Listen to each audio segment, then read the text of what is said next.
host. Hi, good evening. We're here at Sega Coffee. I am now going to interview all of our judges kung ano ang masasabi nila sa food ng Sega. I would like to introduce to you Mr. Mike Mia. Sir Mike, ano po masasabi nyo sa cake na kinain nyo ngayon? First of all, hi. Second of all, hello. Being at Sega Coffee is like, I feel like I'm half pigeon. Ano masasabi mo dun sa cake? Sorry. You're a judge, hindi ka pigeon. I'm sorry.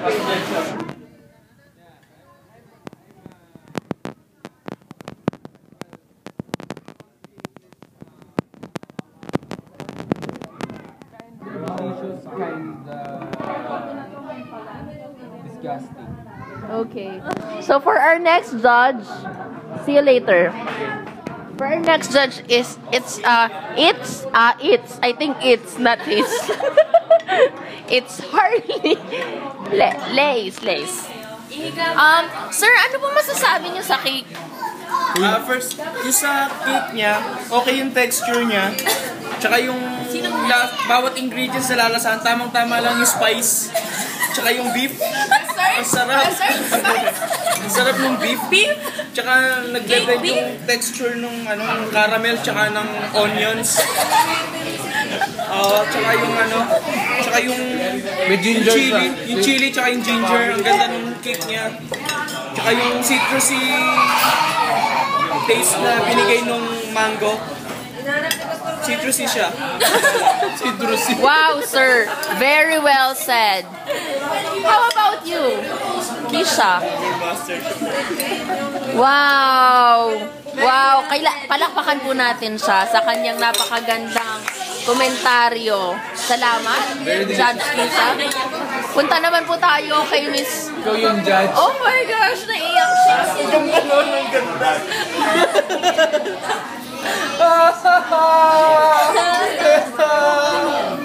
Punta naman po tayo kay Miss Hazel Laiz. So what can you say, ma'am, about Sega Coffee's blueberry cheesecake? Titikman ko, bawas na. Bawas na.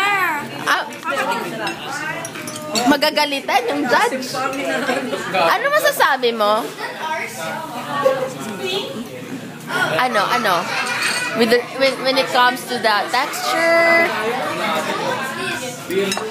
Parang dumana itlog. Tsaka sana hindi itlog ng pugo yung ginamit. How about the texture and the flavor?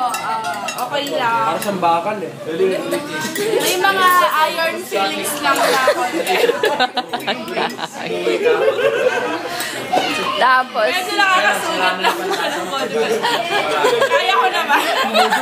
Kaya ko. when it comes to the flavor itself, Dumudugto yung bibig. Judge Mike? Baka matito. Miss Hazel, when it comes to the flavor, anong lasa? Okay lang yung flavor niya. Asang dugo. Okay lang.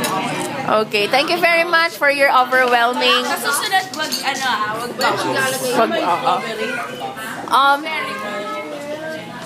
Kaya lang parang bangat na yan. Hi, Miss Christy Laiz. Ano po masasabi niyo sa cake ng Sega?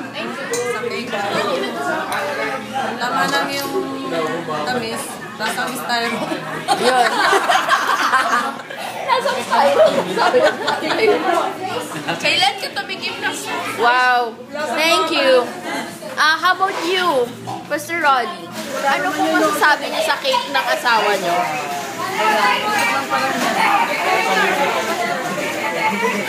Baka yung tinidor. Ano siya? Ano sa'yo? Lasang kalawa? Compliment ng lasa. Sinidor. Sa cake. Kaya, masarap. Lalo naman siya last. Wow, very, very nice. Very nice. Kayo, Yung Shanghai. Sarap po. ano naman nasasabi nyo? Na spare ribs. Wow! Wow, cake lang, spare ribs na. Tsaka yung ano, Bakit styro naman ang naisip ko? tsaka yung Kasi, Tapon. mga agaw. Tapon, no?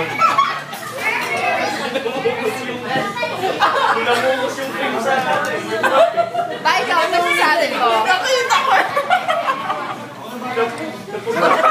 Sa tulad nga sabi ni Rai, ang sarap ng onion. At saka meron yung beans. Ayun. Sablay yung mga pom. Nauubos na yung kilo. Ma, ikaw. Okay no, itong ano, in-order ko kasi parang ano siya, ano yung isa? Alam mo yun, lasang Red Horse. Red. Na parang kina, vino di kina, yung pagkatapos mga yung ano, yung taste niya. Okay no. Talagang ano, okay, pagkakagawa nila ng wine. Okay, thank you, thank you. Yes. matamis siya. Mabalik tayo. Sir Mike and Sir Harley, regarding your comments and suggestions regarding the taste of the cake and everything. So, ano pa masasabi nyo? Sa mga tao sa paligid, bukod sa pagka... Ayan. Ayan. Tinikman ko kanina yung table. Medyo lasang, yung niya kasi, yung lasa niya nalasahan ko na siya nung pumunta ako ng Dagupan eh. Nung nandun ako sa Nandun ako sa Dagupan, kumain akong bango. Siguro kanina may kumain dito ng bango. Ikaw. Anong masasabi niyo sa mga tao dito?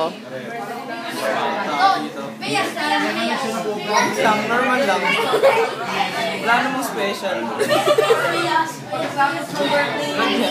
Siya lang special. Siyempre. Ngayon pa lang siya, Mongoloid. Mongoloid. Past tense, Mongoloid na siya. Ganun ba yun? Past tense, Mongoloid. No, si John Lloyd na ngayon. May point siya. Kahapon John Lloyd siya eh. Point siya. Ayun, John Lloyd. So, ano nang ending nito? IQ yung end. And, Okay. Ikaw, anong ending nito? Ano? Nice. Okay, bye.